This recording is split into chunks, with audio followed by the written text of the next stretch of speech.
6000 mAh huge battery, তার সাথে 4 থেকে 12 জিবি র্যামের সাপোর্ট এবং ফুল এইচডি রেজলিউশনের ডিসপ্লে। এই সকল কিছু মিলিয়ে স্যামসাং এর নতুন M13 স্মার্টফোনটা শুধুমাত্র 15,000 টাকার নিচে বাংলাদেশে পাওয়া যাবে। আর এই স্মার্টফোনটা সম্পর্কে জানাচ্ছি আজকের পুরো ভিডিও জুড়ে। So hey guys, Shanto here. M13 স্মার্টফোনের দুইটা ভার্সন রয়েছে। একটা ভার্সনে 6000 mAh এর ব্যাটারি পাওয়া যায়, অন্য একটা ভার্সনে 5000 mAh এর ব্যাটারি পাওয়া যায়। সো আজকে কথা বলবো ইন্ডিয়ান ভার্সনটাকে নিয়ে, যেখানে কিনা 6000 mAh এর ব্যাটারি রয়েছে। আর এই 6000 mAh এর ব্যাটারির কারণে যারা কিনা সারাদিন ফোন ইউজ করে থাকেন একটানা, তারা একদিনের মতো ব্যাটারি ব্যাকআপ একদম সহজেই পেয়ে যাবেন। তাছাড়া নর্মালি ইউজ করলে 3 দিন পর্যন্ত ইউজ করা যাবে এই স্মার্টফোনটি, বিকজ M13 স্মার্টফোনের চিপসেটটা শুধুমাত্র 8 ন্যানোমিটার আর্কিটেকচারের উপর তৈরি করা। সো চিপসেট সম্পর্কে কিছুটা পরে জানাচ্ছি, তার আগে এই ব্যাটারির সম্পর্কে জেনে নেওয়া যাক। স্যামসাং এর যে One UI 4.1 এর কোর ভার্সনটা রয়েছে, সেখানে ব্যাটারি সেভ করার অনেকগুলো ফিচার রয়েছে, যার কারণে কিনা যে কেউ 2 থেকে 3 দিনের মতো ব্যাটারি ব্যাকআপ ইজিলি নর্মাল ইউসেজে পেয়ে যাবে। আর M13 স্মার্টফোনকে চার্জ করার জন্য 15 ওয়াটের চার্জিং স্পিডকে ইউজ করেছে স্যামসাং। তো এই 15 ওয়াটের টেকনোলজির মাধ্যমে প্রায় 3 ঘন্টা সময় লেগে যাবে এত বড় আকৃতির ব্যাটারিকে ফুলি চার্জ করতে। তাই আপনারা রাতে ফোনটাকে চার্জ করে একদম 2 দিনের মতো ইউজ করতে পারবেন। M13 স্মার্টফোনের বক্সের মধ্যে পাওয়া যাবে চার্জার, এছাড়া সিম ইজেক্টর টুল, USB Type-C ডাটা কেবল আর বেশ কিছু ফালতু কাগজপত্র তো থাকছেই। আর এই M13 স্মার্টফোনের 6000 mAh এর ব্যাটারির ভার্সনের ডিজাইনটা কিন্তু কিছুটা ইউনিক। বর্তমানের ট্রেন্ড অনুযায়ী পেছনের দিকে ক্যামেরা বামকে গায়েব করে দিয়েছে স্যামসাং। এই স্মার্টফোনটার পেছনে পাওয়া যাবে ট্রিপল ক্যামেরা সেটআপ, তার পাশাপাশি ফ্ল্যাশ লাইট। একদম নিচের দিকে স্যামসাং এর ব্র্যান্ডিং তো থাকছেই। আর ফোনটার ডিজাইন দেখতে মোটামুটি কিছুটা গর্জিয়াস লাগে। সো আপনাদের কাছে কেমন লেগেছে অবশ্যই কমেন্ট করে জানাবেন। এই সুন্দর ডিজাইনের সাথে আসা ফোনটার ব্যাক সাইডটা পুরোটাই প্লাস্টিক দিয়ে তৈরি করা এবং ফ্রেমটাও প্লাস্টিকের তৈরি, যেহেতু এটা একটা বাজেট ক্যাটাগরির ডিভাইস। আর ফ্রন্টে পাওয়া যাবে নচযুক্ত 6.6 ইঞ্চির একটি ফুল এইচডি রেজলিউশনের ডিসপ্লে।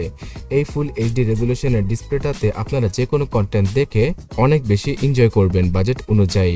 যদি এখানে এইচডি রেজলিউশন ইউজ করা হতো তাহলে অবশ্যই পিক্সেলের ঘাটতির কারণে ডিসপ্লেতে শার্পনেসের ঘাটতিটা থাকতো, যার কারণে কিনা মুভি দেখার সময় অথবা গেম খেলার সময় স্যামসাং M13 স্মার্টফোনের ডিসপ্লের পিক্সেলগুলো ভিজিবল হয়ে যেত।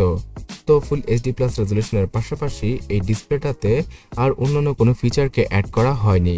পিএলএস প্যানেলের এই এলসিডি প্যানেলটা অনেকটাই আইপিএস এর মতোই ব্রাইট এবং ভিভিড কালারগুলো দিয়ে দিবে আপনাদের, বিকজ স্যামসাং তাদের One UI তে ডিসপ্লের জন্য খুব ভালোভাবে কালার ক্যালিব্রেশন করে থাকে। তবে হ্যাঁ, এখানে যদি পাঞ্চল কাটআউট অথবা 90 হার্জের স্মুথনেস মানে রিফ্রেশ রেট পাওয়া যেত তাহলে আরও কিছুটা বেটার হতে পারতো। Android 12 আর One UI 4.1 এর সাথে আউট অফ দ্য বক্স আসে M13 স্মার্টফোনটা। আর এই স্মার্টফোনটা আগামী 1 থেকে 2 বছরের অ্যান্ড্রয়েডের আপডেটের পাশাপাশি আগামী 3 বছরের সিকিউরিটি প্যাচের আপডেটটা পেয়ে যাবে। এর মানে দাঁড়াচ্ছে গিয়ে স্যামসাং M13 স্মার্টফোনে Android 13 আর Android 14 এর ভার্সনকে আমরা পেয়ে যেতে পারি ইন ফিউচার। তাছাড়া ফ্ল্যাগশিপ লেভেলের কোনো ফিচারকে রাখা হয়নি এর সফটওয়্যারে।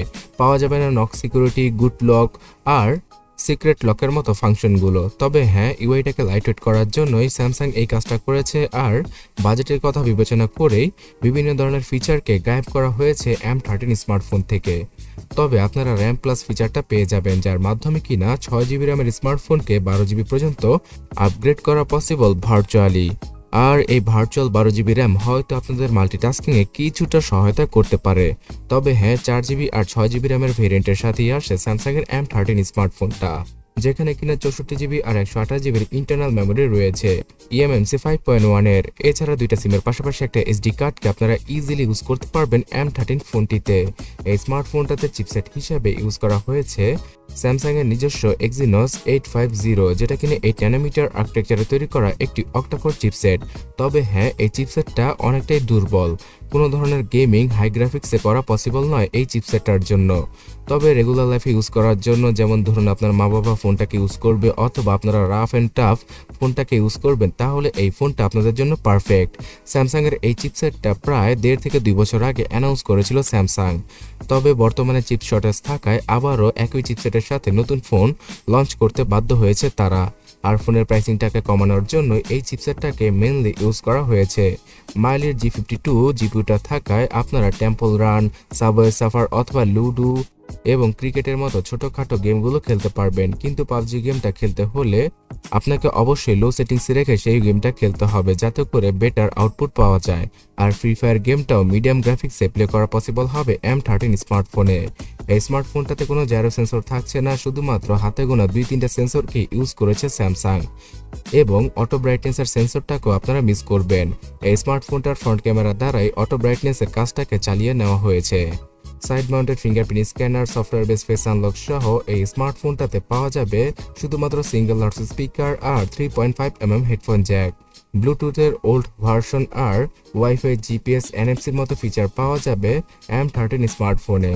থাকছে FM রেডিওর ফিচারটিও, যেটা কিনা বর্তমানের ম্যাক্সিমাম স্মার্টফোন থেকে গায়েব করে দেওয়া হচ্ছে।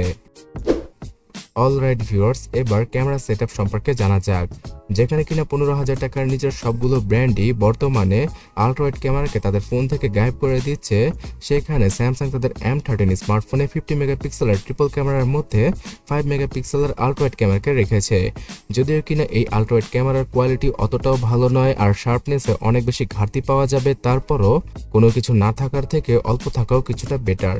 সো M13 স্মার্টফোনের 50 মেগাপিক্সেলের মেইন ক্যামেরা শুটারটা দ্বারা আপনারা মোটামুটি লেভেলের ভালো ছবিগুলি তুলতে পারবেন ডে লাইটে। তবে লো লাইটে কিছুটা হতাশ হবেন যখন কিনা ফটোগ্রাফি করতে যাবেন। অ্যাজ এ বাজেট ক্যাটাগরির ডিভাইস, এই স্মার্টফোনটা দ্বারা লো লাইটে অতটা ভালো ছবিগুলো তুলতে পারা পসিবল নয়। এই ফোনটার চিপসেট অতটাও ক্যাপেবল না হওয়ায় 4K তে ভিডিও রেকর্ডিংয়ের অপশনটা পাওয়া যাবে না M13 স্মার্টফোনে। তবে হ্যাঁ, নাইট মোডের ফিচারটা রয়েছে, যার মাধ্যমে কিনা লো লাইটে টুকটাক ভালো ছবিগুলো তোলা পসিবল। আর 8 মেগাপিক্সেলের সেলফি ক্যামেরার কোয়ালিটিও মোটামুটি ভালোই বলা চলে বাজেট অনুযায়ী। এখানে ফেস স্মুথ করার একটা ব্যাপার রয়েছে, আর ভিডিও কলে কথা বলার ক্ষেত্রে এই সেলফি ক্যামেরাটা ভালোই কোয়ালিটি দিয়ে দেবে আপনাদের বাজেট অনুযায়ী। তবে হ্যাঁ, এই স্মার্টফোনটাতে জাইরো সেন্সর না থাকায় স্টেবিলাইজেশনের সাপোর্টটা পাওয়া যাবে না ভিডিও করার ক্ষেত্রে। আর ক্যামেরার মধ্যেও অনেক অল্প ফিচার দিয়েছে স্যামসাং। নেটওয়ার্ক কানেক্টিভিটির কথা বললে এই স্মার্টফোনটা একটা 4G স্মার্টফোন, তবে এখানে ডুয়াল ভোল্টের সাপোর্টটা পাওয়া যাবে না। প্রায় 200 গ্রাম ওজনের সাথে আসা স্যামসাং এর M13 স্মার্টফোনটা যে কারো পছন্দ হবে শুধুমাত্র এর ব্যাটারি লাইফ আর স্যামসাং এর ব্র্যান্ড ভ্যালুর জন্য। এছাড়া ফুল এইচডি রেজলিউশনের জন্য অনেকে হয়তো এই ফোনটাকে পারচেস করবেন। যেহেতু বর্তমানে শুধুমাত্র ইন্ডিয়ান মার্কেটে পাওয়া যাচ্ছে স্যামসাং M13 স্মার্টফোনের 6000 mAh এর ভার্সনটা, তাই বাংলাদেশি মানুষদের আর কিছুদিন ওয়েট করতে হবে M13 ফোনটার জন্য। আর M13 স্মার্টফোনের ইন্ডিয়ান প্রাইসিংটা হচ্ছে গিয়ে শুধুমাত্র 11,999 রুপি। বাংলাদেশে আসলে এই স্মার্টফোনটার প্রাইস সর্বোচ্চ 15 থেকে 16,000 টাকা রাখা হবে। তবে আপনি যদি এই মুহূর্তে 15,000 টাকার সেরা 3টা ফোন সম্পর্কে জানতে চান যেগুলো বাংলাদেশে পাওয়া যায়, তাহলে ডান পাশের ভিডিওটাতে ক্লিক করুন অথবা কমেন্ট সেকশনটা চেক করুন। তাছাড়া যাওয়ার আগে লাইক এবং সাবস্ক্রাইব তো করবেনই। ধন্যবাদ।